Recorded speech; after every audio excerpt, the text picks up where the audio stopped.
Hi, Oksana. I would like to welcome you into the Greenway Startup Show. And it's my pleasure to have you here as a guest of mine because I read wonderful, wonderful articles from you where actually you are named as Wonder Woman. uh, is it true? How did you get this nickname, Oksana? Hi, thank you for inviting me. It's a big pleasure for me.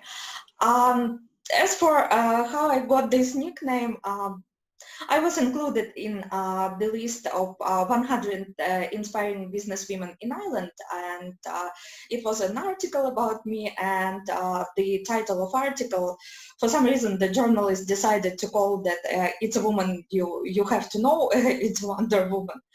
So it's not like I told it about myself. I think that just the way I was included in 100 inspiring business women, somehow it helped. So does it mean you are original from Ireland? I'm not from Ireland. It's actually a very interesting question because I'm from Ukraine. I moved to Ireland only 3 years ago, and we own a small business. We own an ice cream parlor. It's called Fantastic Flavours. And we live in Ireland for the last 3 years, and it happened this way that even not being Irish, I was included in this list, and it's a double honor for me because you know it's a bit difficult to move to another country and to start once again and to be included you know in such a great company of another inspiring women. Let me know more about this, your story. So you are from Eastern Europe. How did you actually got, and how old were you when you got as a woman to move to a different country? I'm from Ukraine. I lived all my life in Ukraine. I traveled a lot to different countries, but I never lived in another country. But 3 years ago, I got married to my husband Miceal, and we decided that it would be better for us to live in Ireland, and I moved to Ireland. And now I have really great pleasure to explore Irish culture, Irish business environment, to meet new people, to meet another business women, and it's really great experience. So what was your profession originally? What did you do before moving to Ireland? I worked before as an HR manager and as a business trainer in a big company in Vodafone, Ukraine. And I was, all my professional life, I was connected to customer service. And when, you know, when I moved to Ireland, and here we have our small business and we work with customers every day. So it was a great chance for me to use my knowledge from my previous employer in our own business and in my own way here. So it's different experience, but you know it's very well connected with the things I did before. But Oksana, you just mentioned it's very, very different experience, and you just mentioned before you used to work for a multinational company, and now you're basically part of a very, very small business. That it we can say it's a family-owned business, right? Yes, but you know we are going to expand our business. That's what we want very much, and we would like to open another Fantastic Flavours ice cream parlor in Ukraine and Kiev. We would like to open it in New York, in Lower East Side. So I think I could use my previous experience more and more in future. Okay, so tell me more. How did you get from basically from a multinational company to the ice cream business? Where did you learn these skills? How did you master these skills? When I moved to Ireland, you know, we decided that for our family it would be better to have our own business, and we really we have very, we have such a great combination. My husband, Miceal, he was making ice cream almost all his life as a hobby. So he really knows a lot of secrets how to make wonderful ice cream. It's really artisan ice cream, and it's made from natural ingredients. It's more than 42 flavors. So he has really great talent from this side. And I knew that I could use my experience in customer service. So we decided to combine these two experiences and to have our own business and to work with ice cream. Now there is such a trend that a lot of companies who have this mass production, they call their product artisan. But if to go to its origin term, what means artisan? It means that it's made in small quantities, it's made on the same location, it's made not for the mass production, but just it has its personal touch. And what's necessary that the person who can call himself an artisan, he should have really great experience in this business. And like, for example, my husband Miceal, he's developing some ice cream recipes for more than 20 years, and he really mastered this skill, and we are proud to call our product artisan. And on the other hand, you mentioned that the customer service is really important to you, and this is what you're actually really focusing on to make a difference in your business. So tell me more a little bit. Do you have any tips and tricks like that you use on a daily basis? Absolutely. I think the most important is when you come every day to work, just to remember that even if you are successful, even if you have a lot of awards, even if you were praised by your customers before, you still need to start every day from from the scratch, and you still need to be attentive to every detail and remember that even if you were praised before by another customer, today it could be a new customer, and you need to show such a great service every minute, every day, despite all the problems or despite of any other reasons. But I would say that it's really attentiveness to every detail, and it's delivering great service every day, every minute to every customer. And it's also to be a leader, to have right people on the right place. So it's probably a lot of components, but that's what I would like to emphasize more. Is there any way that you are ensuring the quality of the product each and every day? And what is the process that you follow? Are you, for example, basically 24/7 in the store and observing how each of the ice cream is made, and or you are doing yourself, or you have, I'm guessing you have staff members who are helping you out? Yeah, I would say it's very important just to have the staff member who would like to deliver great service, who would like to work with other people, because we try to maintain such a friendly atmosphere in our shop. For example, when people come into our shop, we usually, even when we are very busy, we try to ask them where they are from, because we are tourist town, a lot of people coming from different places. So even we are very busy, we try to ask a little bit about them, about their background, and to keep this conversation and to give them this, more personal touch. And that's because it's very important to have right people on the right place and to deliver great service, to every customer. How many employees work for you at the moment? We have different number in different season, but for now it's up to 8 employees. 8 employees. So what is the way you do employee selection? staffing? Do you have any like procedure you follow? Yes, we have. Of course, we have the standards that written in the document, but I would start with the proper recruiting process because we are very attentive to the people we would like to hire.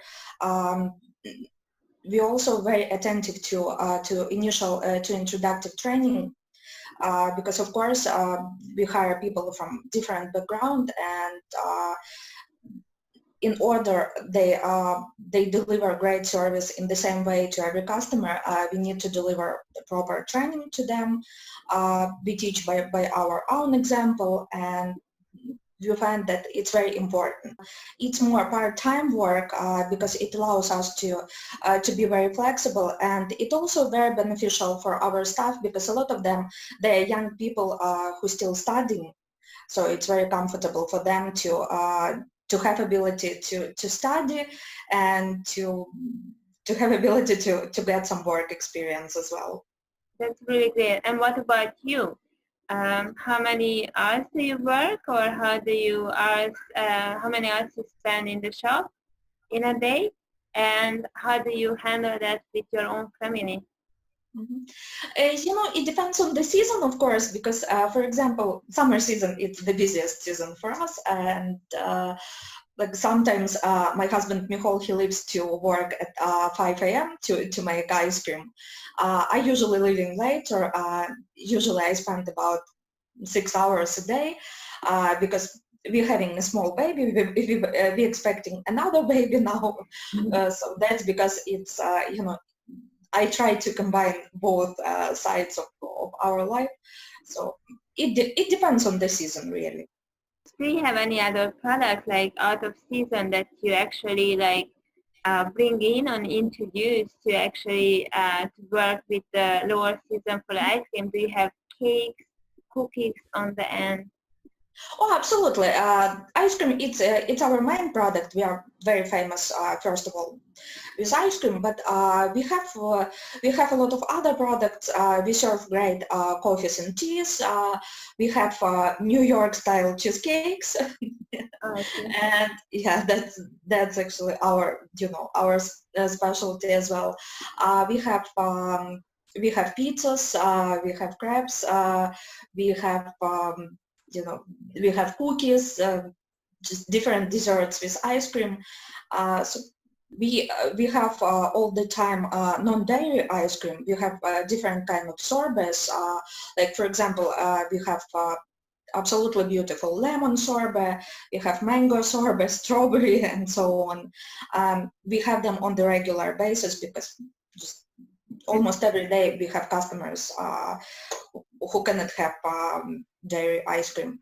And we have some ice creams that's suitable also for people who need gluten-free product. It depends on the day because we rotate our flavors. But one of the most important parts that we and our staff, we are very well trained about food safety. And if, for example, customers coming and they ask the question, what kind of ice cream would they have if I have such and such issues with my health, we can consult them. And we have the printed materials about that, so we are very much ready. So, Oksana, tell me more about your awards, because you mentioned before that you gained some awards the last year. So tell us a little bit more about that. Oh, I'm very glad to do that. I'm very proud that last year we were called the best dessert outlet in Ireland, and it was really great honor for us because just to be business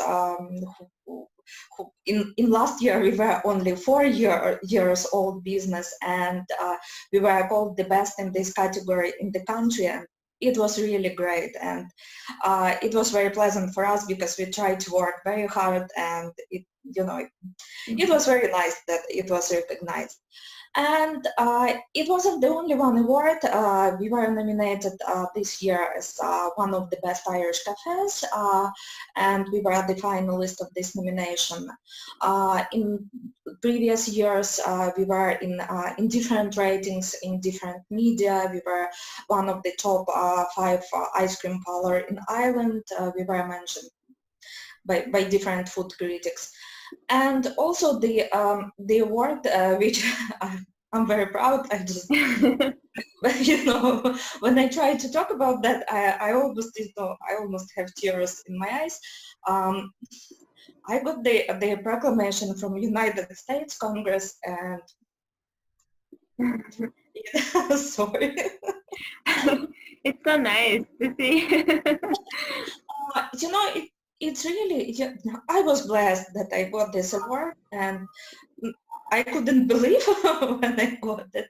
But it's really, it was so nice to be recognized for business achievements, for humanitarian and charitable work, and for me it was really a very big honor that United States Congress, they recognize just like ordinary people like me, not only athletes or politicians or pop stars or so.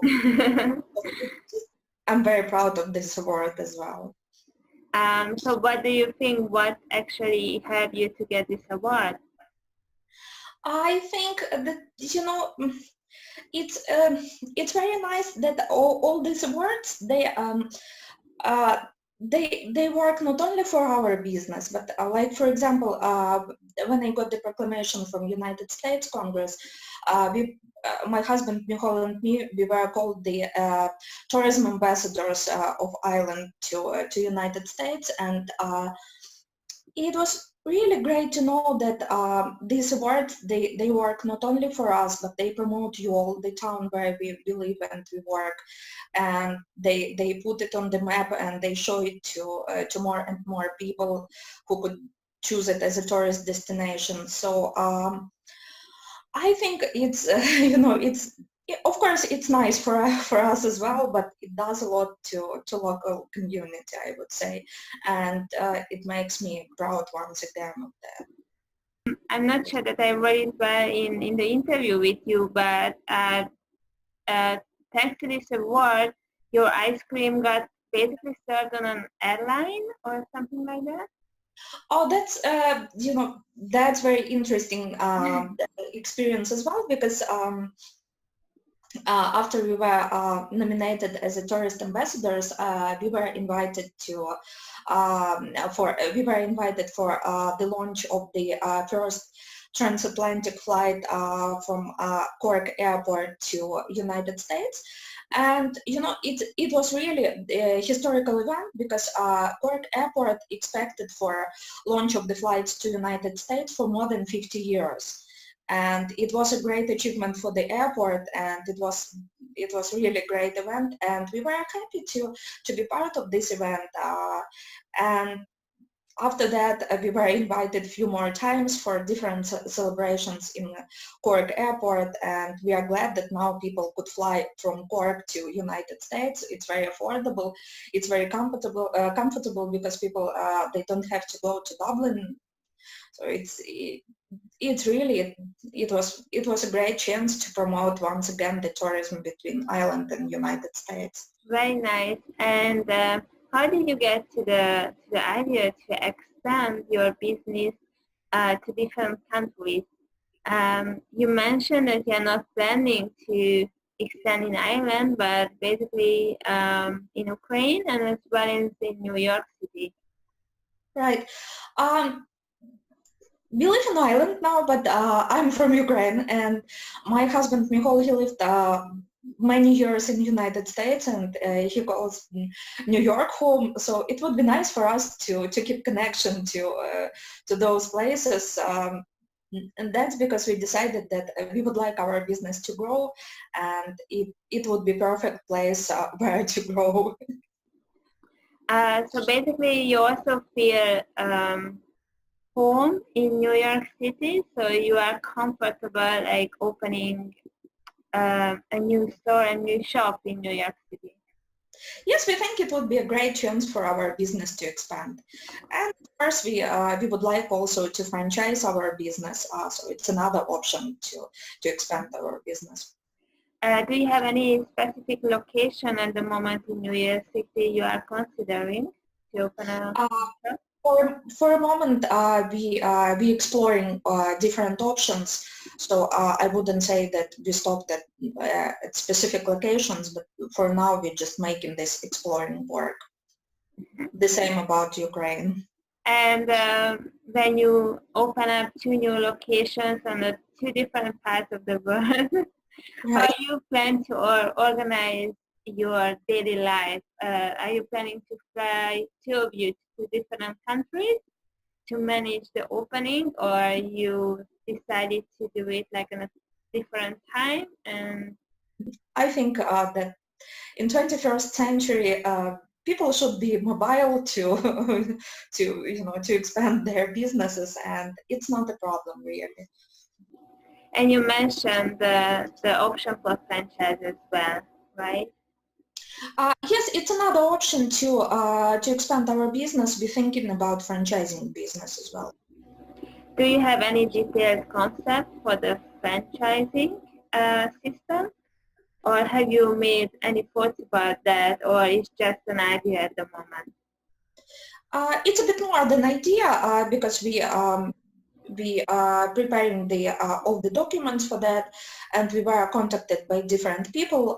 So I think in the nearest future it would be already idea with practical implementation.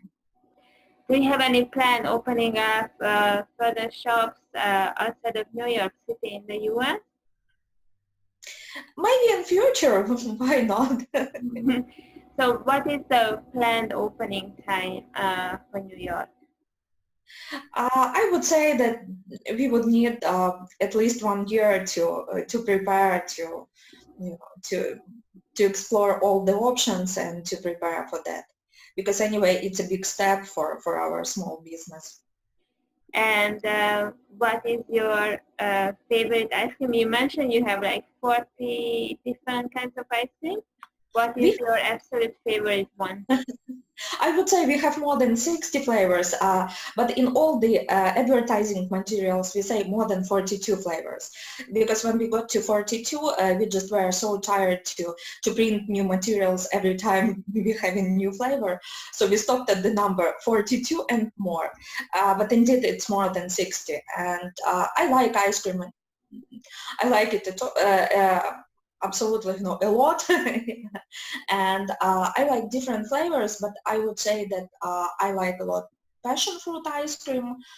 It's quite unusual for Ireland, and I like more usual for Ireland flavor like Guinness with chocolate nougat, and I like mint with chocolate chunks, because the way my husband Miceal makes this ice cream, he really uses this liquid, very good quality chocolate instead of pre-made chips that you can buy almost everywhere, and it gives to mint ice cream this lovely chocolate chunks, and mint, he makes the essence by himself from the Irish local mint, so it's really very nice, especially in summertime. And how many cups of ice cream do you eat on a weekly basis? You mean in a day? Yeah, in a day. I would say that I'll try to be good and not too much, but I like to taste different flavors, so maybe 1-2 scoops in total. And Oksana, as a female entrepreneur, what is actually you think it's really important and you want to share as a goodwill with other women, that what is actually the strength of a female entrepreneur and how we can succeed in this world today in the 21st century? I think that the most important is not to be afraid to open businesses, because there is such a stereotype that it's very difficult to have a family and to work and to open the business. But it's all possible. There are a lot of examples where women entrepreneurs, they are successful, and that's because I would say the main advice is not to be afraid to open our own business. It's not always easy, of course. How could it be? But it's very interesting, and there is really a lot of achievements and a lot of enjoyment in that. So I would say not to be afraid, and just to think that everything is possible. If we would like to do something, we can always can find the way how to do it. It's like, one of my favorite expressions, that if you would like to do something, you will find the way. If you don't want to do something, you would find the explanation why you cannot do that, or you will find an excuse. Yeah, that's very true. Oksana, thank you very much for your time that you spent this half an hour with me and our audience and viewers. And well, I cannot wait that your ice cream shop, opens up in Lower East Side or any other part of New York City. Thank you very much for your time again, and I wish you good luck. Thank you for having me. It was a really interesting interview. It was a pleasure for me.